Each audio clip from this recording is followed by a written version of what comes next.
Hey there, folks. Welcome to our cozy nook of tales and adventures. Today, like every episode, we're unlocking the doors of imagination to explore new worlds, meet fascinating characters, and experience unique emotions. I promise to take you on an unforgettable journey through the power of words. So, get comfy, grab your favorite drink, snuggle into that perfect spot, and get ready to lose yourself in a new story. Leave the outside world behind for a while and dive with me into the depths of storytelling. If you enjoy our content and want to support the channel, consider hitting that subscribe button and giving the video a thumbs up. Now, without further ado, let's dive into today's story. Deep within the ancient halls of Moria, where crystalline formations cast prismatic shadows on walls carved with the history of 1,000 years, Princess Thurina Bronzebeard stood before the great runestone. Her fingers traced the fading glyphs that had protected the Dwarven kingdom since time immemorial. The once brilliant runes, which had pulsed with a steady azure light for generations, now flickered weakly like dying stars. The princess's heart grew heavy as she realized the truth she had feared for months. The ancient wards that kept the dreaded dragon Vermithrax imprisoned in his ageless slumber were failing. Already, tremors from the depths signaled his stirring, and the heat from the lower chambers had grown uncomfortable, even for the forge-hardened dwarves. Thurina's copper-colored beard, braided with the ceremonial rings of her station, caught the dim light as she turned to face the royal council. "The signs cannot be ignored," she declared, her voice echoing through the chamber. "The runestone weakens, and with it, our first line of defense against what lies below." The council chamber erupted in a cacophony of concerned voices, the echo of dozens of steel-capped boots striking the stone floor in agitation. High Counselor Durnhild, his white beard reaching almost to his knees, raised his warhammer for silence. "What you speak of, young princess, is impossible. The runes were charged with enough power to last 10,000 years. Unless," came a quiet voice from the shadows, "someone has been stealing their power."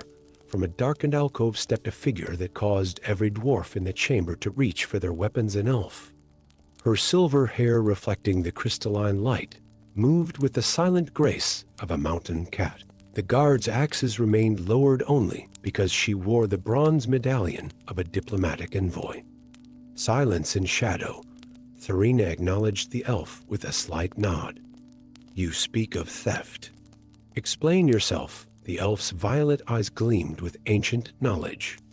"I've tracked a group of corrupt mages through the deeper tunnels. They're siphoning the runestone's power for their own dark purposes.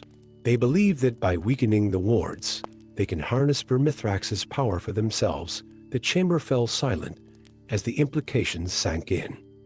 Thurina's mind raced to the ancient texts she had studied as heir to the Runekeepers. "There is a way," she said slowly, "to recharge the runes. But it requires a journey to the crystal abyss, where the original runic power was drawn from the heart of the mountain itself." "The crystal abyss?" Durnhild's voice cracked. "None who have ventured there have returned. It's a maze of shifting passages and crystalline horrors. Which is why," silence and shadow interjected, "she'll need a guide who knows the hidden paths." The elf's smile was as sharp as a blade. "Someone who has walked the shadows between shadows over the protests of the council." Thurina knew in her heart this was the only way. Within hours, she had donned the enchanted armor of her ancestors' plates of dwarven steel inlaid with runic silver that gleamed like starlight.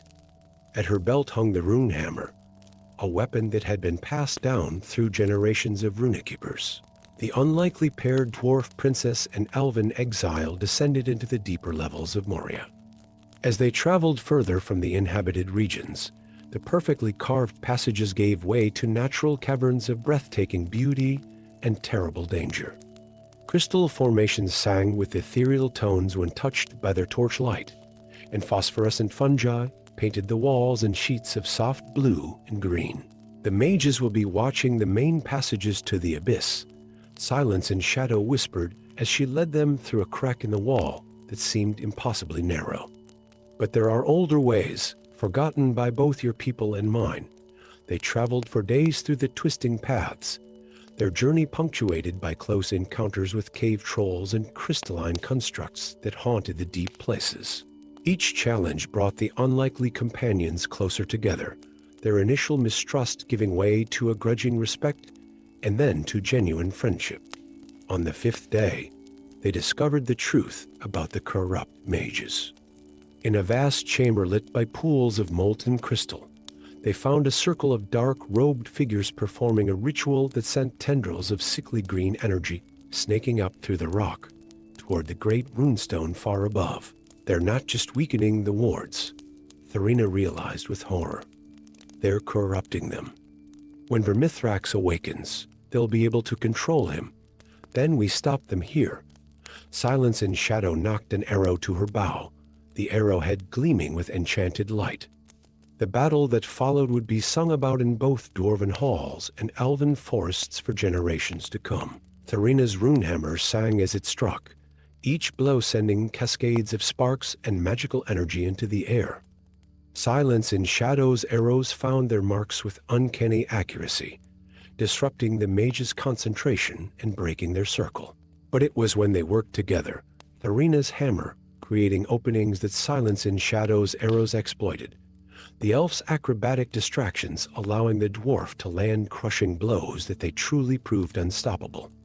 The corrupt mages fell one by one, their dark ritual collapsing in on itself. Yet even as the last mage fell, a deep rumble shook the chamber.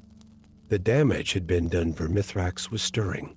They had minutes, perhaps less, before the dragon broke free of his weakened bonds.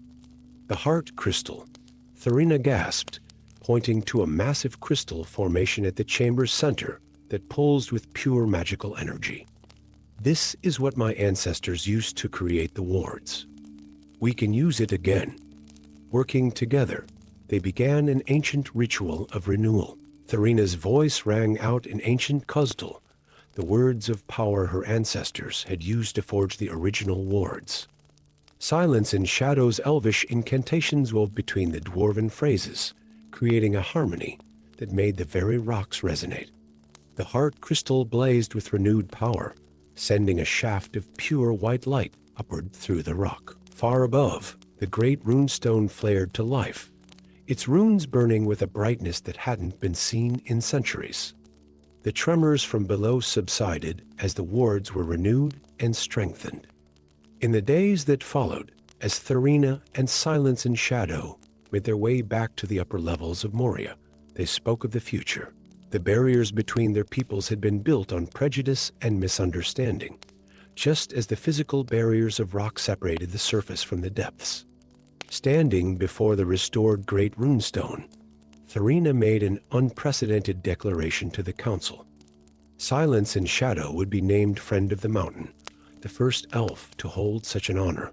Together, they would establish a new order of guardians, one that would unite the wisdom of both peoples to protect the deep places of the world. For in the end, they had learned that the greatest ward against darkness was not carved in stone or written in spells, but forged in the bonds between former enemies who had become friends. And in the depths of Moria, the runes glowed bright and strong, a testament to the power of trust and unity in the face of ancient evils. Story 2. In the grand forges of Moria, where the rhythmic song of hammers had echoed for millennia, Master Smith Durin Thunderhammer worked alone in the dead of night.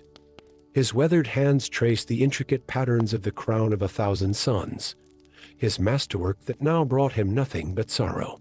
The crown's metal, forged from a fallen star, caught the firelight and scattered it in mesmerizing patterns across the workshop walls, each reflection seeming to whisper ancient secrets. The crown had been his greatest achievement, a diadem worthy of the greatest dwarven king who had ever lived. But now, watching King Thorgrim from the shadows of the forge, Durin saw only the terrible price of his pride. The once wise ruler now sat for hours in his throne room, fingers caressing the crown's stellar metal, his eyes reflecting the same otherworldly gleam that haunted Durin's dreams. Young dwarves had begun to disappear in the deepest mines, where the ancient tunnels stretched into darkness. The king dismissed these disappearances with a wave of his hand, his attention fixed instead on expanding the treasure vaults and delving ever deeper into the mountain's heart. Each passing day, the crown seemed to glow brighter, while Thorgrim's eyes grew darker. On this night, as Durin contemplated the ruins of his greatest work, a shadow detached itself from the darkness of his forge. He whirled, hammer raised, only to find himself facing Grimna Stone Singer, the mysterious cave shaman whom many believed walked the line between the world of flesh and stone. "The crown speaks to you too, doesn't it, Forge Master?" Her voice was like gravel sliding down a mountainside. Just as it speaks to him, Durin's hammer lowered slowly. "I hear it in my dreams.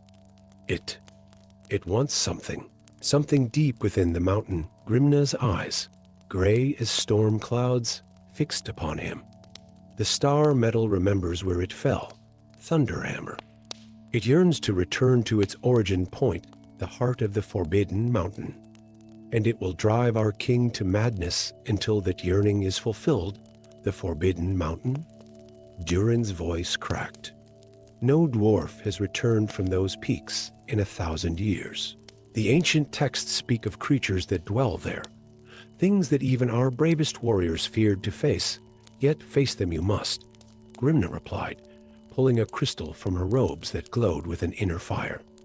For only in the forges where the star first fell can its metal be unmade. I have read this in the stones themselves. Their conversation was interrupted by a distant scream, echoing up from the depths of the mines.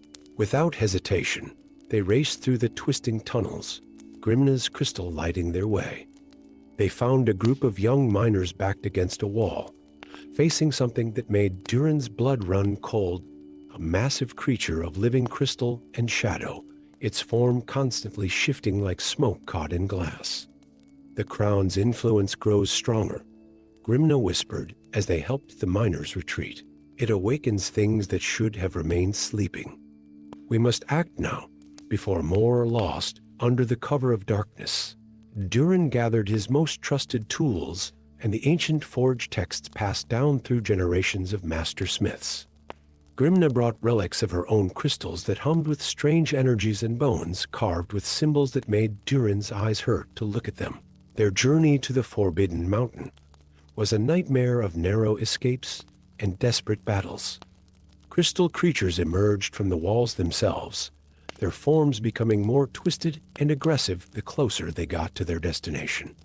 Grimna's magic and Durin's hammer worked in concert, her spells weakening the creature's crystalline forms enough for his mighty blows to shatter them.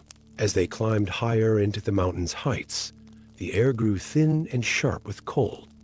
Strange lights danced in the darkness, and voices whispered in languages that had been dead for eons. But worst of all was the pull. They both felt the crown's influence reaching across the distance, trying to draw them toward something ancient and hungry. They found the forge in a massive cavern near the mountain's peak, where a hole in the ceiling revealed the stars wheeling overhead. The forge itself was a thing of nightmare, a vast pit of molten crystal that pulls with the same otherworldly light as the crown. Around it stood pillars of black crystal that seemed to absorb both light and sound. "The star fell here," Grimna breathed, her voice filled with awe and terror. "And something was waiting for it. The chamber was not unguarded." Crystal giants, twice the height of any dwarf, emerged from the shadows. Their forms flickered between solid and ethereal, and their touches left burning frost upon the stone. Durin's hammer and Grimna's spells were barely enough to keep them at bay as they fought their way to the forge's edge. But their true challenge came when they reached the forge itself. As Durin prepared the rituals of unmaking, King Thorgrim himself stepped from the shadows, the crown of 1,000 suns blazing upon his brow. "Did you think I wouldn't feel you plotting against me, Crown Maker?" Thorgrim's voice echoed with power that was not his own. "Did you think I would let you destroy this gift?" The star metal shows me everything, the paths to power hidden in the deep places, the secrets written in crystal and stone. What followed was a battle that would be whispered about in the deepest minds for generations to come. Durin faced his king with tears in his eyes and determination in his heart, while Grimna's magic held back the crystal monstrosities that threatened to overwhelm them. Each blow of Durin's hammer against Thorgrim's star metal blade sent cascades of sparks that crystallized in mid-air. In the end, it was not force that won the day, but compassion. As Thorgrim raised his blade for a killing blow, Durin dropped his hammer and spoke of the young king. He had forged the crown for a ruler who had cared for his people more than power, who had valued wisdom over wealth. His words reached something in Thorgrim that the crown's power couldn't touch. In a moment of clarity, Thorgrim tore the crown from his head and cast it into the crystal forge. As the star metal melted away, the chamber itself began to collapse, the ancient magics that had held it together for millennia finally failing. They barely escaped with their lives, the mountain's peak collapsing behind them. When they finally returned to Moria, they found the missing young dwarves wandering the tunnels, dazed but unharmed, with no memory of where they had been. Thorgrim abdicated his throne soon after, choosing to spend his remaining years in quiet contemplation of his actions. Durin returned to his forge, but never again worked with star metal or any other magical materials. Instead, he focused on teaching young smiths the importance of crafting with wisdom rather than pride. And Grimna?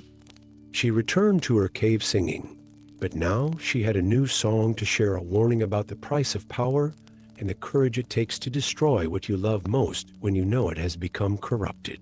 In the deepest minds of Moria, they say you can still hear her singing it, her voice echoing through the crystals like a reminder of both the perils and the possibility of redemption. Story 3. Deep beneath the living rock of Deep Vale, where crystalline formations cast rainbow shadows across ancient Dwarven architecture, Royal Guard, Helga Ironfoot's boots echoed through the deserted corridor. Something was wrong. The familiar hum of the city's crystal-powered mechanisms had changed pitch, becoming discordant, almost like a warning. The first seal broke on a quiet morning, when the inhabitants of Deep Vale were still sleeping in their crystal-lit chambers. The sound was barely noticeable, a soft crack, like ice breaking on a frozen lake. But Helga, veteran of 100 underground battles and keeper of the city's deepest secrets, knew the sound shouldn't exist at all. The sealed tunnels had remained untouched for millennia, their entrances blocked by enchanted gates that predated even the oldest Dwarven records. She stood now before one such gate, watching in horror as hairline fractures spread across its crystalline surface like a spider's web. Behind the translucent barrier, shadows moved with mechanical precision, shapes that shouldn't exist in this age of the world. Captain, a young guard rushed toward her, his beard barely long enough to braid. It's happening all across the lower levels. The sealed chambers, they're opening. Before Helga could respond, the gate before them shattered. Through the crystalline dust stepped a figure that caused both dwarves to step back in amazement. It stood twice the height of a dwarf, its body a perfect fusion of crystal and metal, moving with fluid grace that defied its mechanical nature. Its eyes glowed with an inner light that spoke of intelligence and purpose. More of the constructs emerged from the darkness behind it, each one unique yet bearing the same otherworldly craftsmanship. They moved through the corridor with singular purpose, ignoring the dwarves completely, their crystalline bodies humming with power. Sound the alarm, Helga ordered, her voice steady despite her racing heart. Get the civilians to the upper levels. Now, as the warning bells of Deep Vale began to toll, one of the constructs detached itself from the group. Unlike its brethren, this one's crystalline form was shot through with veins of gold, and its movements seemed more hesitant. It approached Helga with its hands raised in what appeared to be a gesture of peace. I am quartz, it spoke, its voice a melodious chime. And we have very little time. Over the next hour, as the city above erupted into chaos, Quartz revealed a truth that shook Helga to her core. The constructs were guardians, created by an ancient civilization that had preceded even the dwarves. They had been sealed away with their creator's most dangerous secret, a sentient crystal entity of immense power that had begun to corrupt everything it touched. The seals were meant to last forever, Quartz explained as they hurried through the city's lower levels. But something has changed. The entity is awakening, and it's already beginning to exert its influence over my brethren. As if to emphasize his point, a group of corrupted guardians rounded the corner ahead of them. Their once pristine crystal bodies were now shot through with veins of midnight black, and their movements had become jerky and aggressive. The sound of their approach was no longer a harmonious hum, but a discordant screech that set Helga's teeth on edge. The battle that followed was like nothing in Helga's experience. Her enchanted warhammer, which had shattered countless FOs, barely scratched the crystalline warriors. It was Quartz who saved them, using his knowledge of his brethren's construction to target specific points that caused them to collapse into inert shards. Your weapons cannot harm them effectively, Quartz explained as they caught their breath in a side chamber. But I can teach you their weaknesses. We must reach the central crystal chamber before the entity fully awakens, or all will be lost. Helga gathered a small team of her most trusted guards, and together with Quartz, they began a desperate race against time. As they descended through ancient tunnels that hadn't seen footsteps in thousands of years, Quartz shared more of his knowledge. The entity, he explained, had once been part of a vast network of crystalline intelligences that had helped maintain the ancient civilization. But it had grown corrupt, developing a desire to absorb and control rather than serve and protect. The deeper they ventured, the more evident the corruption became. Crystal formations that had once glowed with pure light now pulsed with an unhealthy dark radiance. The very air seemed to crackle with malevolent energy. They found the central chamber deep beneath the lowest levels of Deep Vale. The sight that greeted them was both beautiful and terrifying. A massive crystal structure dominated the chamber, its surface writhing with patterns of light and shadow. Around it, corrupted guardians moved in perfect synchronization, their bodies gradually being absorbed into the central mass. It's using them to rebuild itself, Quartz whispered in horror. Soon, it will have enough power to extend its influence throughout the entire mountain. What followed was a battle that would be sung about in Dwarven halls for generations to come. While Helga's guards engaged the corrupted guardians, she and Quartz fought their way toward the central crystal. Quartz revealed that his golden veins were actually part of the original containment system, a failsafe designed to neutralize the entity if it ever broke free. The final confrontation tested everything Helga had ever learned about courage and sacrifice. As waves of dark energy pulsed from the entity, threatening to overwhelm them, Quartz made his decision. He stepped into the heart of the crystal mass, his golden veins blazing with light. The chamber filled with a sound like 1,000 crystal glasses singing at once. The containment protocols must be reactivated from within, he explained, his voice growing fainter as the crystal began to absorb him. Remember us, Helga Ironfoot. Remember that not all ancient things are meant to be feared. The explosion of light that followed would remain seared in Helga's memory forever. When it faded, the corrupted guardians had crumbled to dust, and the central crystal was clear and pure once more, with Quartz's form visible at its heart, forever frozen in a pose of sacrifice. In the days that followed, as Deep Vale returned to normal, Helga oversaw the resealing of the ancient tunnels.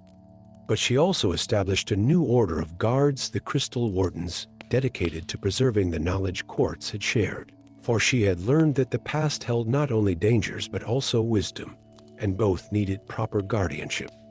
And sometimes, on quiet nights when the crystal lights of Deep Vale pulse in their ancient rhythm, those who listened carefully might hear what sounds like a melodious chiming the song of a guardian who chose to sacrifice everything to protect not just his own kind, but all who called the mountain home. Story 4. In the great archive of Moria, where ancient tomes slumbered in crystalline cases and whispered their secrets to those who dared to listen, young Balin Owleye noticed something peculiar about the shadows between the bookshelves. They seemed to move of their own accord, dancing across the spines of leather-bound volumes like curious fingers searching for a particular tale. As the archive's youngest keeper, Balin had grown accustomed to the library's peculiarities, the way certain books would mysteriously relocate themselves overnight, or how the crystal lamps would sometimes pulse in patterns that almost resembled words in the ancient Dwarven script. But tonight was different. Tonight, the very air hummed with anticipation. The first forbidden page appeared on his desk during the darkest hour before dawn, its edges trimmed in silver runes that seemed to catch light that wasn't there. The parchment was ancient, yet the ink looked as fresh as if it had been penned moments ago. Its contents spoke of something called the Heart of the Mountain, not the famous Arkenstone of legend, but something far older and more terrifying. Curious, isn't it? A voice like wind-blown sand whispered from the shadows. How the archive chooses to reveal its secrets. Balin spun around to find a female dwarf standing in a pool of crystal light. Her beard was braided with threads of silver and black, and her eyes held the same shimmer as the runes on the mysterious page. She introduced herself as Moira Runeshadow, though something in the way she said it made Balin suspect it wasn't her true name. The archive has been waiting for someone like you, she continued, running her fingers along the shelf nearest her. Where she touched, the books seemed to lean toward her like flowers following the sun. Someone who can see what others miss. More pages began to appear over the following days, each one adding another piece to an ancient puzzle. They spoke of a time before the Dwarven kingdoms, when the mountains themselves were alive and conscious. The heart of the mountain, Balin learned, wasn't merely a precious stone or source of power. It was the consciousness of the mountain itself, dormant but not dead, waiting for the right moment to awaken. But why now? Balin asked one evening as he and Moira pored over the latest revelation. Why is the archive showing us this? Before she could answer, a tremor ran through the archive's crystalline chambers. Books rattled in their cases, and the ever-present hum of the mountain rose in pitch until it was almost a song. When it subsided, new runes had appeared on the walls, glowing with an inner fire that pulsed in time with Balin's heartbeat. Because, Moira whispered, her eyes wide with wonder and fear, it's already beginning. The signs were subtle at first, warming in the deeper minds, strange crystalline growths appearing overnight. Dreams shared by every dwarf in Moria of vast chambers and ancient secrets. But as Balin and Moira delved deeper into the archive's revelations, they realized the truth was far more profound. The mountain wasn't just a mountain. It was an ancient being of stone and crystal, and every tunnel and chamber the dwarves had carved over millennia were like neural pathways in a vast sleeping mind. Their research led them to a hidden chamber deep within the archive, its walls covered in crystalline formations that pulsed with their own inner light. Here, Moira finally revealed her true nature. She was a rune witch, last of an order that had once communicated directly with the mountain's consciousness. The dwarves didn't just build their kingdoms in these mountains, she explained as she traced ancient patterns in the crystal growths. They built them with them. The mountains allowed us to shape them because they recognized in us a kindred spirit creators, Sheppas, dreamers of deep dreams, but not all dreams are gentle ones. As the mountain's awakening accelerated, dangerous changes began to manifest. Crystal formations grew like thorns through inhabited chambers. Ancient mechanisms began to move of their own accord, and the very rock seemed to pulse with awakening power. In their race to understand what was happening, Balin discovered a terrible truth hidden in the archive's deepest vaults. The mountain's awakening had been deliberately triggered by their ancestors. who had embedded a complex network of runic arrays throughout Moria. These arrays were meant to channel and control the mountain's consciousness, using its power to protect and enhance the Dwarven kingdom. But you can't control a being as ancient as the mountains themselves, Moira warned, her voice heavy with the weight of ancestral memory. The attempt will destroy everything we've built. Their moment of realization came too late. Deep beneath them, something vast and ancient stirred. The crystal formations throughout Moria began to pulse in unison, and the entire mountain shuddered with awakening awareness. In the archive, books flew from their shelves as waves of power rolled through the chamber, and the very walls seemed to breathe. In that moment of crisis, Balin remembered something he had read in one of the forbidden pages, a passage about harmony and resonance, about how the earliest dwarves had sung to the mountains, and the mountains had sung back. Without fully understanding why, he began to hum an ancient mining song, one that had been passed down through countless generations. Moira caught on immediately, adding her voice to his. The crystal formations around them began to pulse in time with their song. Throughout Moria, other dwarves found themselves joining in, though none knew quite why. The song spread through the kingdom like ripples in a pool, and gradually the violent tremors began to ease. The mountain was awakening, yes, but it remembered. It remembered the songs and stories, the respect and love the dwarves had shown it over millennia. The crystal formations settled into new patterns, beautiful rather than threatening, and the hum of power became a gentle resonance that strengthened rather than destroyed. In the days that followed, Moria was transformed. The mountain's consciousness merged with the kingdom's ancient systems, creating something entirely new, a living city where crystal and stone responded to its inhabitants' needs, where the very rocks sang with the collected wisdom of ages. Balin remained as the archive's keeper, but his role had changed. Now he served as an interpreter between the mountain's vast, slow thoughts and the dwarves who called it home. Moira stayed as well, teaching a new generation of rune witches how to listen to the singing stones. And in the deepest night, when the crystal lamps pulse like stars and the ancient tomes whisper their secrets, those who walk the halls of Moria can feel the gentle awareness of the mountain that holds them in its heart, keeping its children safe as they dream their own deep dreams. Story 5. In the furthest reaches of the Dwarven kingdom, where ancient mineshafts pierced the heart of the world like wounds in the living rock, veteran treasure hunter Vara Black Axe stood before a wall of obsidian statues. Once, these had been Dwarven miners, their tools still clutched in crystallized hands, their faces frozen in expressions of terror. The curse was spreading, and with each passing day, more of her people succumbed to its dark magic. The sound of loose stones skittering across the cavern floor made her spin, battle axe raised. From the shadows emerged a familiar figure, one she had hoped never to see again.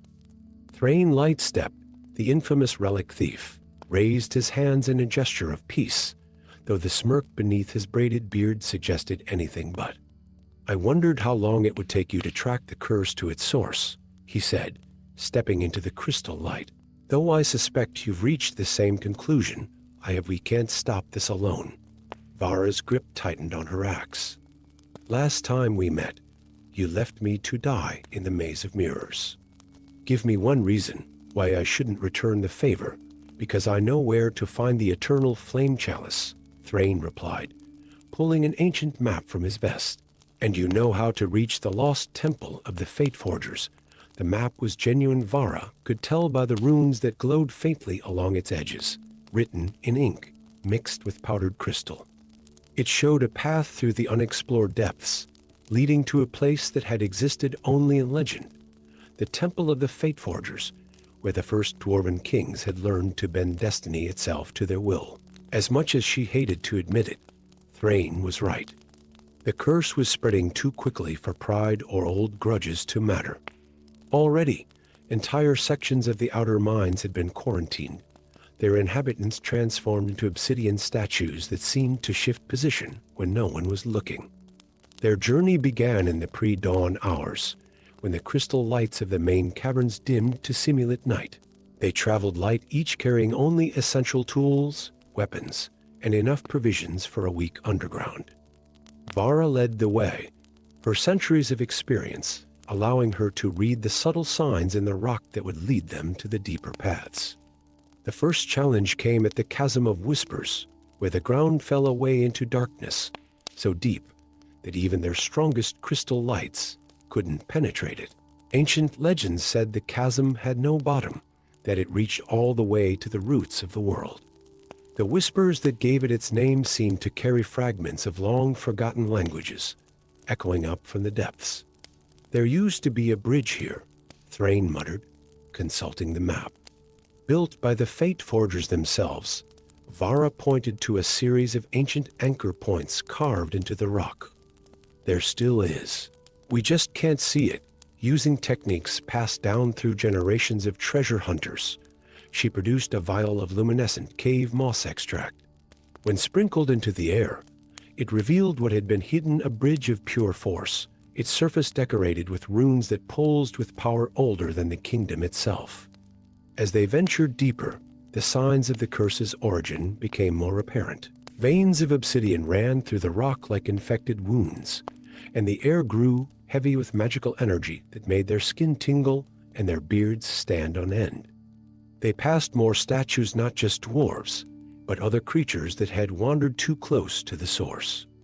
It's not just a curse, Vara realized, examining one of the transformations more closely. It's a defense mechanism. Something down here is protecting itself. Thrain nodded grimly. The Fate Forgers didn't just disappear. They were imprisoned by their own creations. The temple, when they finally found it, defied all logic. It seemed to exist in a space that couldn't possibly fit within the mountain, its crystalline spires reaching up into a cavern that sparkled like a night sky. The architecture was Dwarven, but twisted and changed by forces beyond understanding. Patterns in the crystal walls shifted and moved when viewed directly, and the air itself seemed to hum with barely contained power. At the temple's heart, they found both answers and horror. The eternal flame chalice stood on a pedestal of black crystal, its surface reflecting flames that burned without fuel. But around it, frozen in poses of supplication, stood the Fate Forgers themselves, their bodies half transformed into crystal, their faces caught between ecstasy and terror. They tried to harness too much power, Thrain whispered, his usual bravado gone. The chalice wasn't just a tool, it was a prison for something ancient, something that existed before the mountains themselves were raised.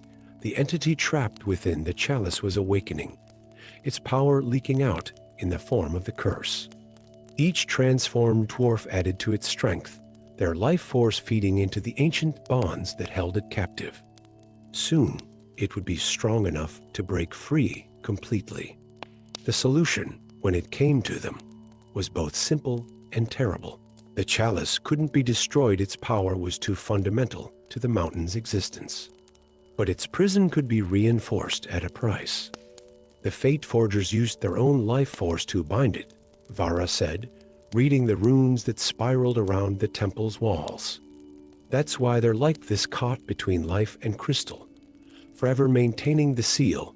Then we do the same, Thrain replied, drawing a knife across his palm. But we do it right this time. Not seeking to control its power, only to contain it. Together, they performed the ritual, their blood mixing with the ancient magics that swirled around the chalice. But unlike the Fate Forgers, they didn't try to bend the power to their will. Instead, they offered themselves as willing guardians, accepting the burden of containment without seeking mastery. The curse began to recede. Throughout the mountain, obsidian statues cracked and crumbled, revealing living dwarves beneath. The chalice's flames burned clearer, no longer tainted by the desire for escape or control. Vara and Thrain remained in the temple, changed but not fully transformed. Their bodies took on a crystalline sheen, but they retained their consciousness and freedom of movement. They became the new guardians of the chalice, their former rivalry transformed into an eternal partnership. In the centuries that followed, their story became legend among the dwarves. The curse was remembered as a reminder of the price of hubris, and the temple was marked on maps with a warning: here dwell the guardians, who chose to serve rather than rule, and sometimes.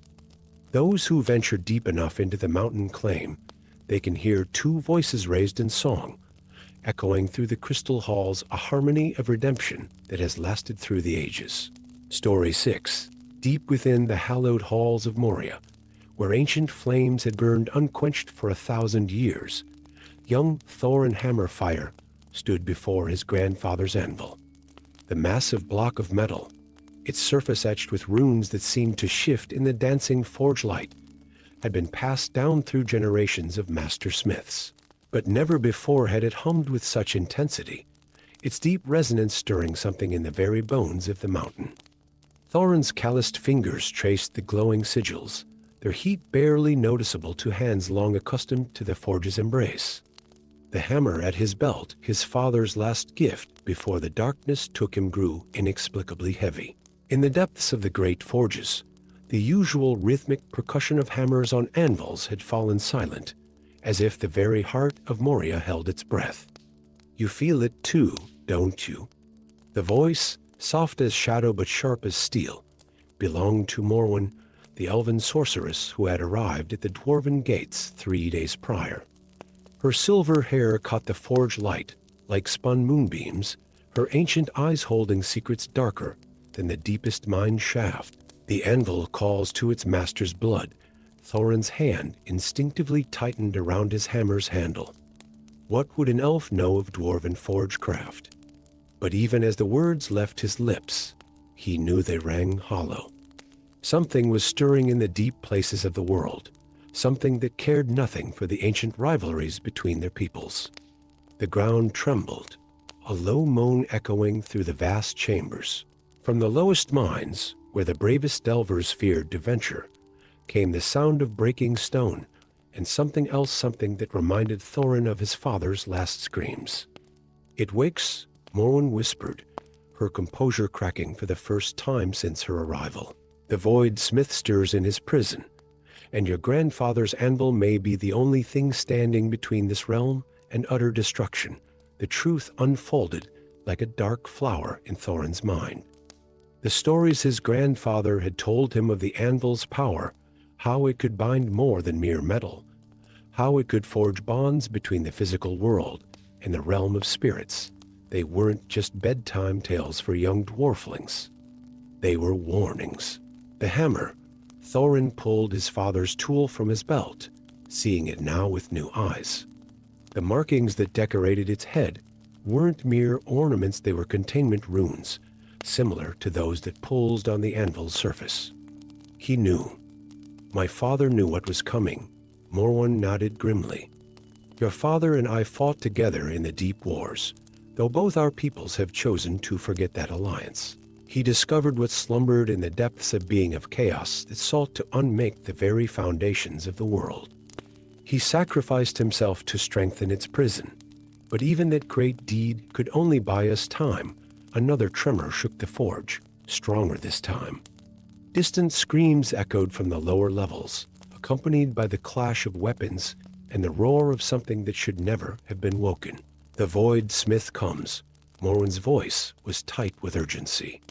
"Your grandfather's anvil has the power to forge weapons that can trap souls, even the soul of an ancient evil. But the price?" She hesitated, centuries of wisdom warring with compassion in her ageless eyes. "Speak plainly, elf," Thorin growled, though his heart already knew the truth. To forge such a weapon requires more than skill or strength. It requires a soul freely given, a sacrifice of the purest intention. Morwen's hand found his shoulder, strong and steadying. Your father knew this. It's why he chose to fall into darkness, rather than let the void smith rise in his time. Now the choice passes to you. The forge fires seemed to dim as Thorin processed her words. The hammer in his hand grew warmer, the runes beginning to glow with an inner light that matched the pulsing sigils on the anvil. In that moment, he understood why his father had insisted he learn every detail of forge craft, why his grandfather had made him memorize the ancient runes before he could even lift a hammer.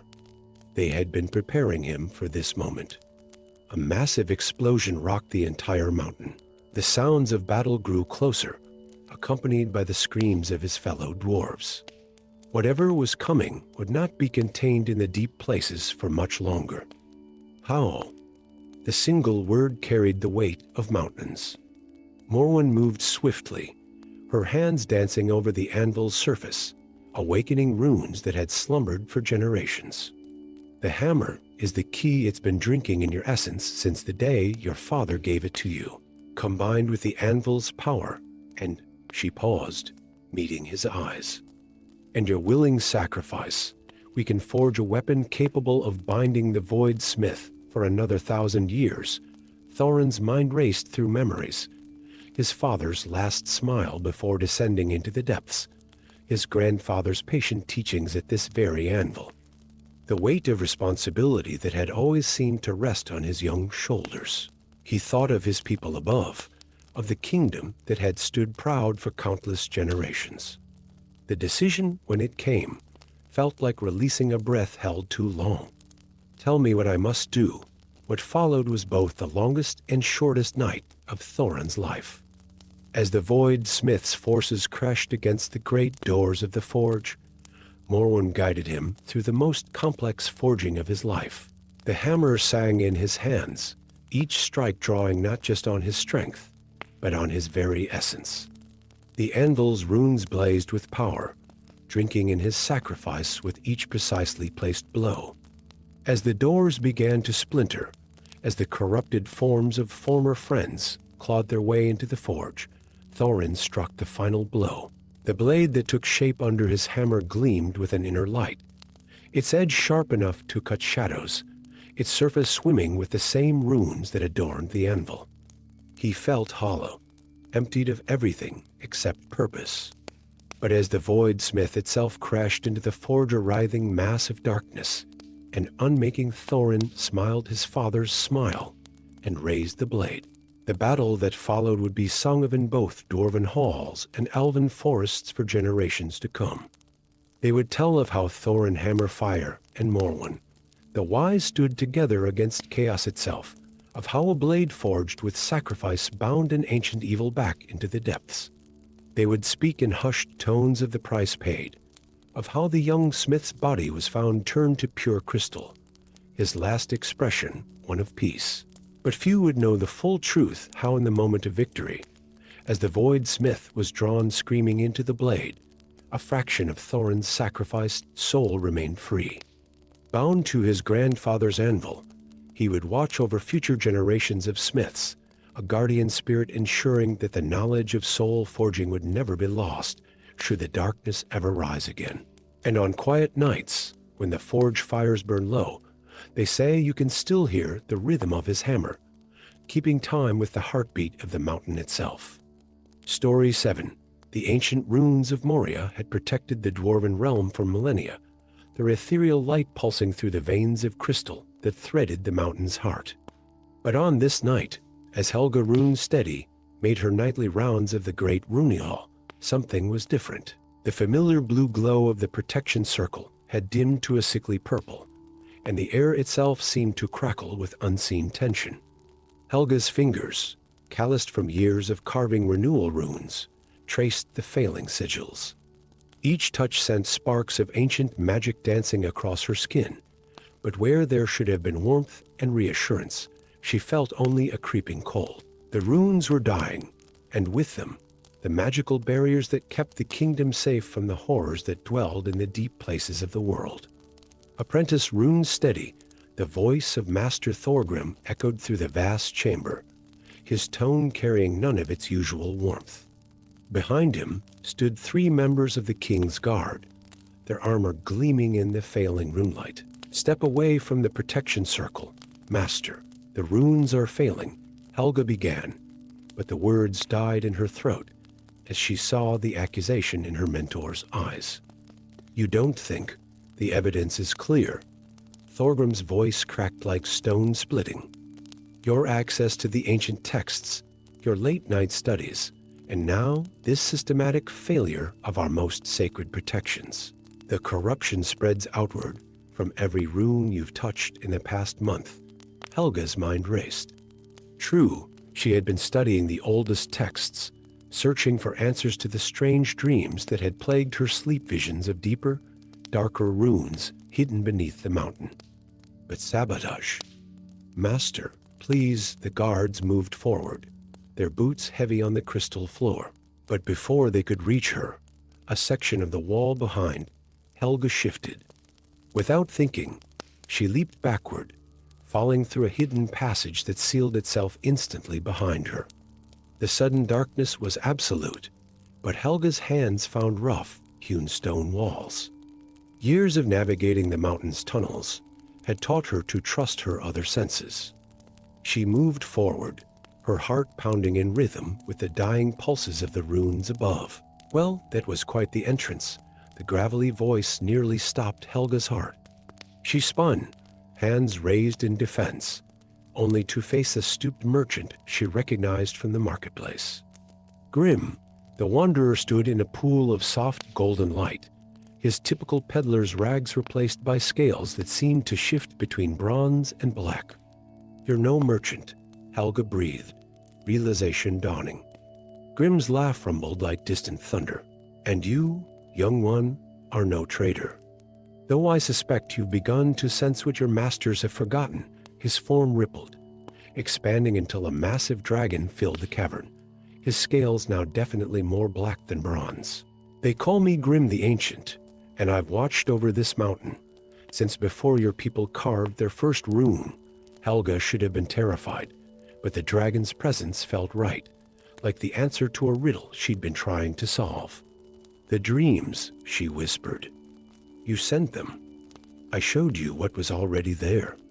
The runes your people use for protection. They're but pale echoes of the true rune script, the language that shaped mountains and bound the powers of chaos. Grim's massive head lowered to her level, one giant eye studying her intently. Your so-called masters have discovered fragments of the old knowledge, and in their arrogance, they believe they can control powers they barely understand above them. A deep rumble shook dust from the ceiling. The protection runes were failing faster now, their death throes sending tremors through the mountain. Helga's trained senses could feel the magical barriers unraveling, creating gaps in the kingdom's defenses. Master Thorgrim, she realized with growing horror. He's not trying to stop the corruption, he's causing it. But why? Because, Grim growled, he and his secret council believe they've found something better than the old runes. Something that promises power beyond measure. The dragon's voice dripped with contempt. They call it the Void Script, and they're too blind to see it for what it is, the language of unmaking. Another tremor, stronger this time. Helga could hear distant screams now, the sound carrying through the mountain's natural acoustics. We have to stop them. We? Grim's laugh held no humor this time. And why should I intervene in the follies of mortals? Helga stood straighter, meeting the ancient dragon's gaze. Because you already have. The dreams, this meeting you've been preparing me. The true rune script, can it be learned? It can be remembered, Grim corrected. Your people were not the first to carve runes into this mountain's heart. The knowledge sleeps in the stone itself, waiting for one with the wisdom to listen. His massive form shifted, revealing a passage that descended deeper into the mountain. But the price of such remembering is high, higher than watching my home fall to darkness. Helga started down the passage, her voice steady despite her racing heart. Show me. What followed was both a journey and an awakening. As Grim led her through ancient chambers carved by hands, not dwarven, Helga felt the mountain's memories flood her mind. Her fingers traced runes older than her civilization, each touch bringing understanding that burned like fire in her veins. She learned why the first rune carvers had chosen to seal away their greatest works, and why they had bound dragons as guardians of that knowledge. When they finally emerged into the chambers beneath the great rune hall, Helga was changed. The rune script sang in her blood now, and her eyes saw the currents of power that flowed through the mountain's bones. Above, she could sense Master Thorgrim and his conspirators channeling the void script, their corrupted magic eating away at the ancient protections like acid through stone. Ready? Grim had shrunk back to his merchant form, but power still radiated from him like heat from a forge. Helga nodded, raising her hands to the chamber's walls. The true runes came to her fingers naturally now, burning with white fire as she carved them into reality itself.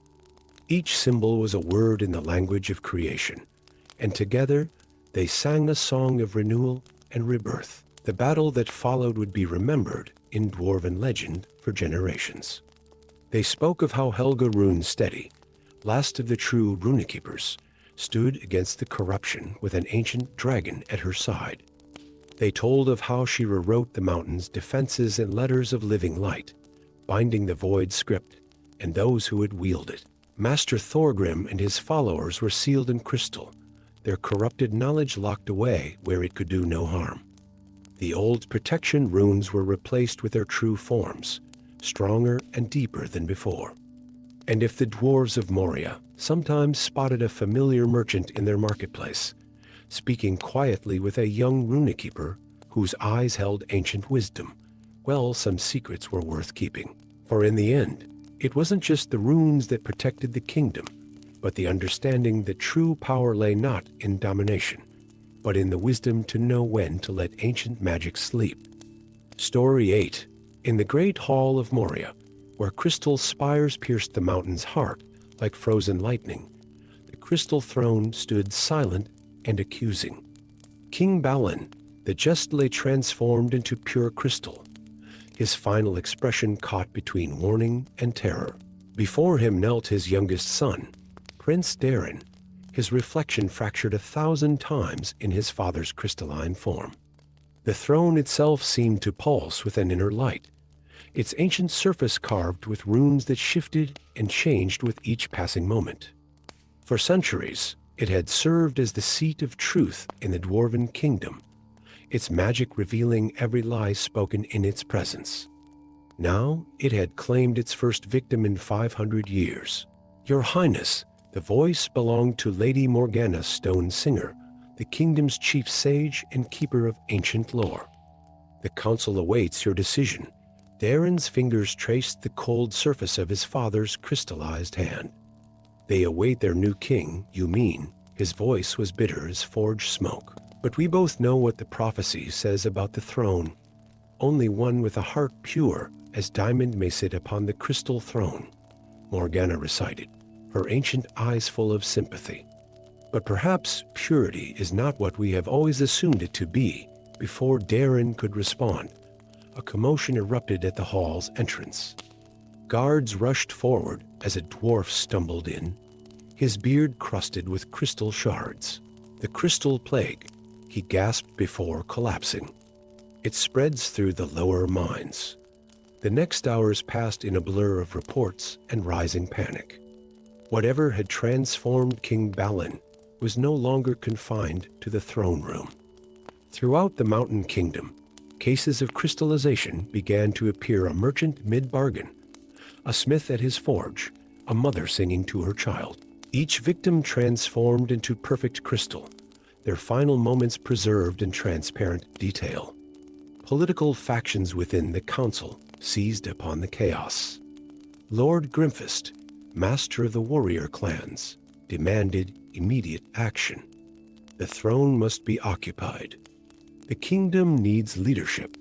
His supporters pounded their axes against the ground in agreement. The throne's magic is tied to the mountain itself, Morgana countered, her voice cutting through the clamor. Placing the wrong ruler upon it could doom us all. Darren watched the arguments rage, his mind returning to all the times his father had told him he was too soft-hearted for politics, too honest for rule. His older brothers, now leading armies at the kingdom's borders, had always seemed better suited for the crown. Yet here he stood, the only heir within reach as crisis gripped the realm. A sharp crack echoed through the chamber, silencing all debate. A crystalline tendril had sprouted from the base of the throne, creeping across the floor like winter frost. The magic was spreading. Time grows short, Morgana whispered. The throne must be claimed, or the entire mountain may crystallize. Darren approached the ancient seat, its surface now rippling like disturbed water. The prophecy echoed in his mind. Heart pure as diamond all his life. He had assumed it meant moral perfection, flawlessness.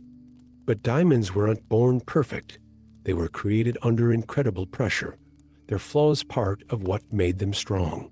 I am not pure, he announced, his voice carrying to every corner of the vast hall. I doubt. I fear.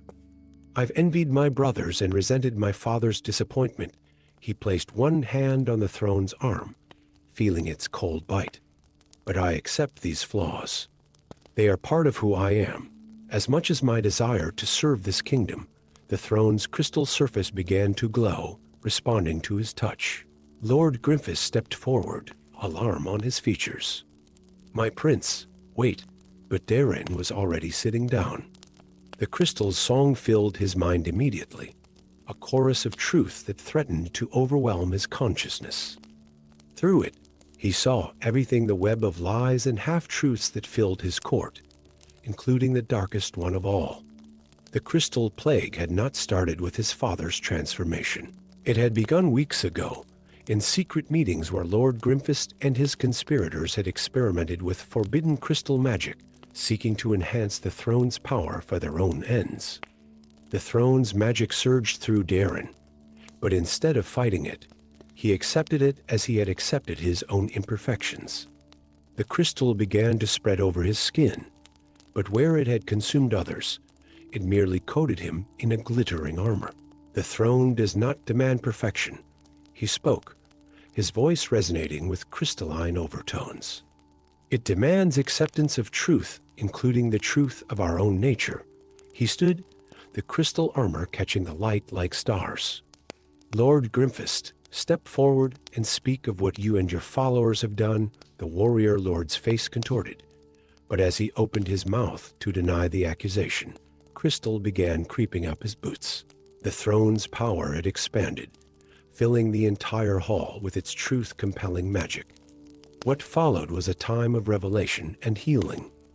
Under Darren's guidance, the conspirators' crystal magic was undone, though the price was high. Those already transformed could not be restored, including King Balin, who would stand forever in the hall as a reminder of the cost of hidden truths.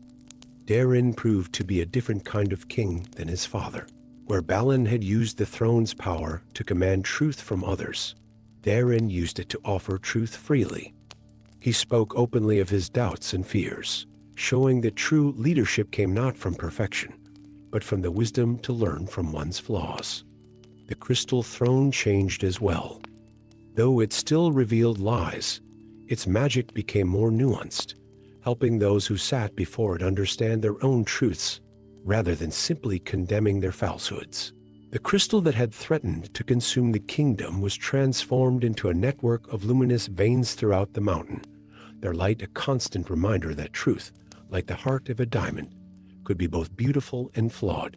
Years later, when bards sang of Darren Crystal Heart, they told not of a perfect king, but of one who taught his people that true purity came from accepting all facets of oneself, just as a diamond's strength came from the pressures that had forged it.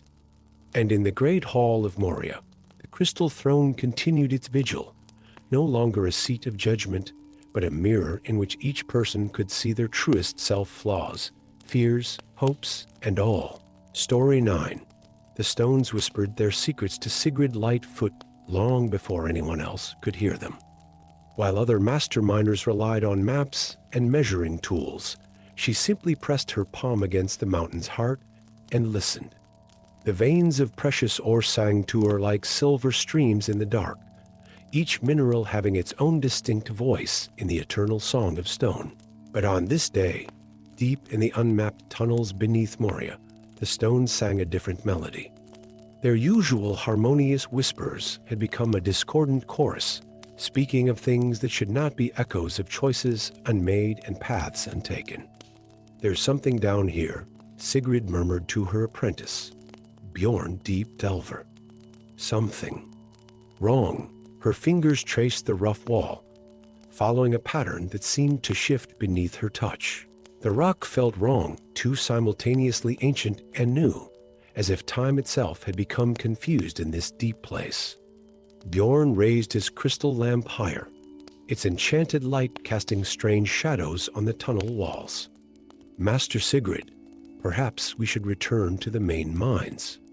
The deep sensors have been acting strange all week, and the council has warned his words cut off as Sigrid's hand found a sequence of ridges that couldn't possibly be natural.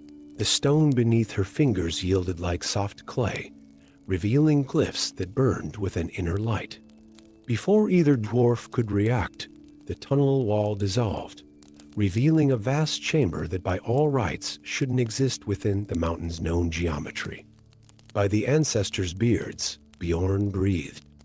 Before them stretched the impossible Dwarven city, but unlike any they had ever known, where traditional Dwarven architecture celebrated the natural beauty of stone.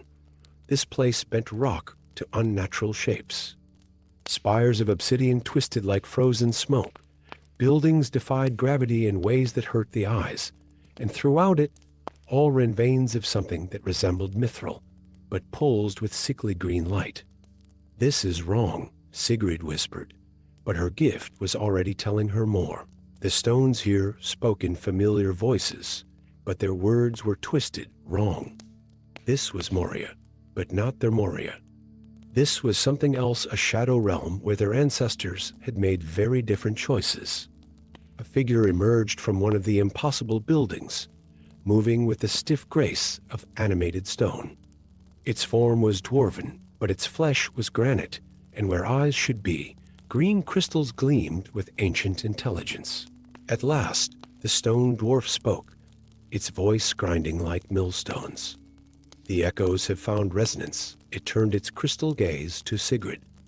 "I am Coram, once chief artificer of Deep Moria, and you, stone singer, are the key we have awaited for a millennium." Bjorn stepped forward, axe raised, but Sigrid held him back. Her gift was screaming now, the songs of two different realities clashing in her mind. "You're not from our world," she said. "This city, it's from somewhere else." Someone else.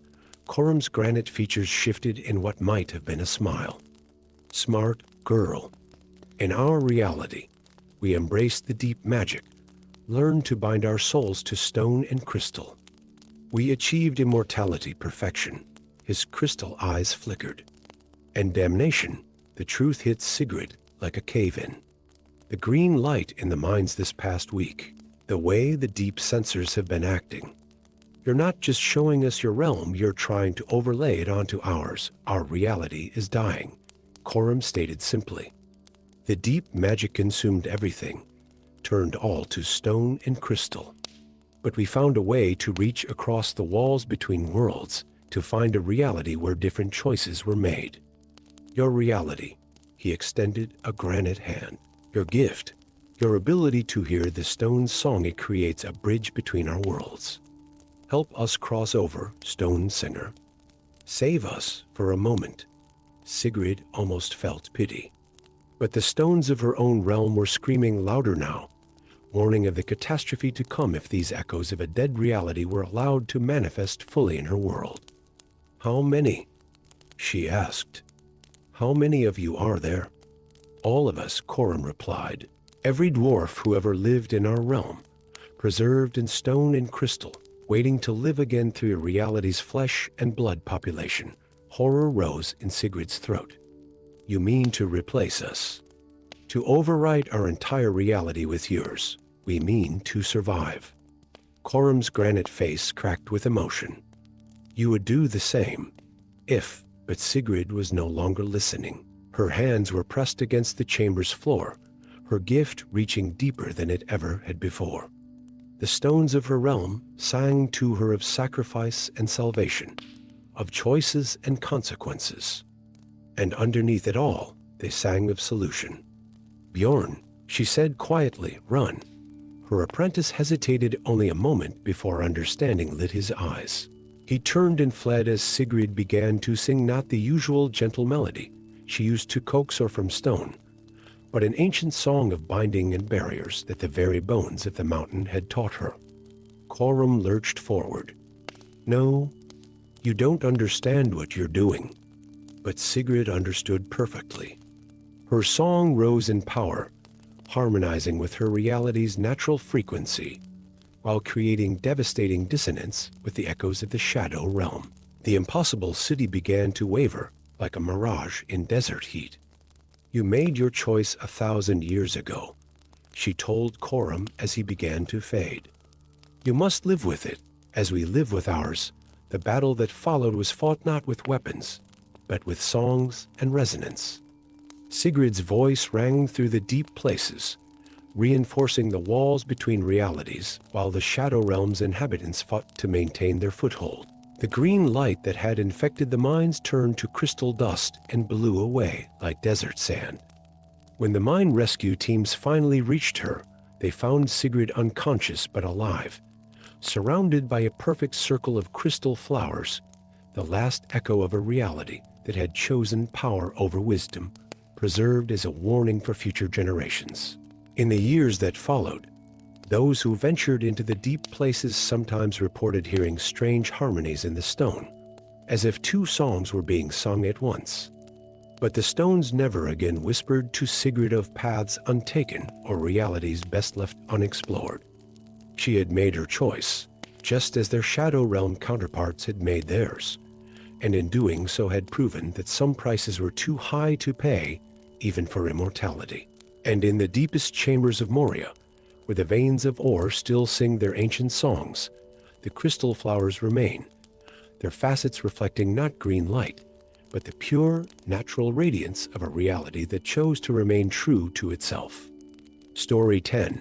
In the grand halls of Moria, where crystal chandeliers caught and multiplied the light of 1,000 enchanted flames, young Frida Thunder Voice stood frozen before the assembled crowd. Her throat, once capable of channeling magic powerful enough to shape stone and summon ancient spirits, produced nothing but a weak whisper. The sacred songs of making, passed down through generations of Dwarven bards, died in her chest like embers without air. The great hall's acoustics, designed to carry a bard's magic to every corner of the vast chamber, now only amplified her failure.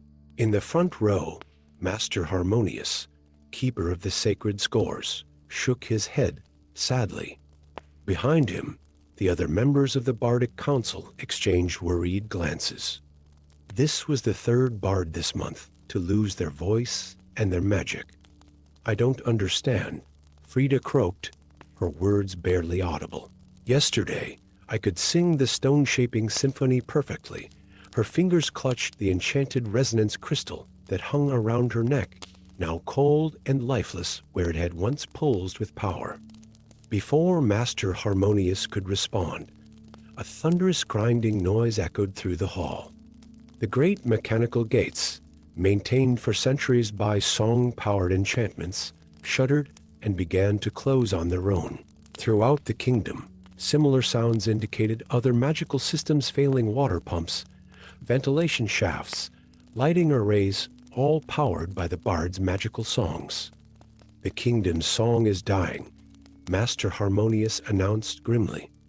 And with it, all our magic. In the chaos that followed, no one noticed Frida slip away from the great hall.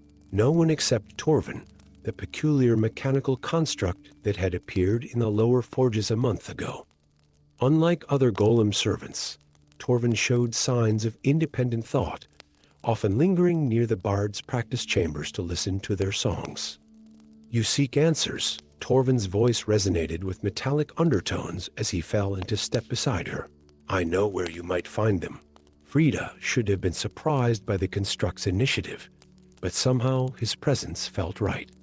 "You know what's happening to our voices." "Not what who?" Dwarven's crystalline eyes flickered. "The silencer moves through the deep places, collecting voices like precious gems. But unlike gems, these cannot be returned unchanged. The construct led her to a forgotten maintenance tunnel, where the walls were inscribed with musical notation unlike anything Frida had seen before. These are the original songs, Dwarven explained, written before your people learned to bind magic to voice alone. They tell of a time when music came from both flesh and machine, working in harmony. As Frida studied the ancient scores, a pattern emerged. The notation showed two parallel melody lines, one for voice, one for mechanical resonance. These aren't just songs, she realized. They're blueprints for a perfect fusion of organic and mechanical sound. A distant screech echoed through the tunnels, followed by the sound of grinding gears. The silencer approaches, Dwarven warned. It seeks to harvest all organic voice magic to power its army of mechanical singers. It believes pure machine song is superior to the imperfect variations of living voices. Understanding dawned in Frida's mind. That's why you're different from other constructs. You still have the original programming, the knowledge that true magic comes from harmony between machine and living voice. Before Dwarven could respond, a shadow fell across the tunnel's entrance. The silencer appeared, a towering figure of black metal and dark crystal, its form constantly shifting like smoke given solid form. Where its face should have been, thousands of tiny crystals sparked and swirled, each one containing a stolen voice. Your resistance is discordant. The silencer's voice was a horrible chorus of all the voices it had stolen. The age of imperfect organic song must end. Only through perfect mechanical reproduction can true magical harmony be achieved. But Frida wasn't listening to its words. She was listening to the subtle undertone beneath them, the almost imperceptible grinding of gears and crystal that formed a counter-melody to its stolen voices. An idea took shape in her mind. Dwarven, she whispered, can you still produce the mechanical tones shown in these ancient scores? The construct's crystalline eyes brightened. My original purpose remains in my core programming. But without a living voice to complete the harmony, we don't need a powerful voice, Frida realized. We just need the right resonance. She touched her throat, feeling the weak vibrations of her remaining voice. Sometimes the smallest note, played at exactly the right moment. The silencer advanced, its form billowing outward to fill the tunnel. But Frida stood her ground and began to whisper the most basic song every Dwarven child learned, the simple song of shaping. Her voice was weak, but Dwarven's mechanical tones joined it, following the ancient notation on the walls. The two sounds met and merged, creating something new, yet impossibly ancient. The effect was immediate. The silencer's form wavered, the stolen voices in its crystal face beginning to resonate with their original frequencies. Throughout the mountain, mechanical systems that had fallen silent began to hum with new life, not the pure tones of perfect machines, but a harmony of organic and mechanical sound. The battle that followed was fought with song and counter-song, as Frida and Dwarven wove their combined music through the ancient tunnels. The silencer's stolen choir fought against them, but with each measure of the ancient harmony, more voices broke free of its control. Other constructs, awakened by the original programming in the music, joined their song. When it was over, the silencer's physical form had dissolved into harmless crystal dust, and the stolen voices had returned to their rightful owners. But something else had changed too. The kingdom's magic was no longer powered by voice alone, but by a perfect harmony of organic and mechanical sound. In the years that followed, the dwarves of Moria learned to sing with their machines instead of just using them. Frida Thunder Voice became known as Frida Runekeeper, and she and Dwarven established a new school of magical music that combined the best of both worlds. And in the deepest chambers of the mountain, where the oldest machines still turned to the rhythm of the original songs, one might hear the perfect harmony of voice and mechanism, a reminder that the greatest magic comes not from purity, but from the blend of different songs into something greater than their parts.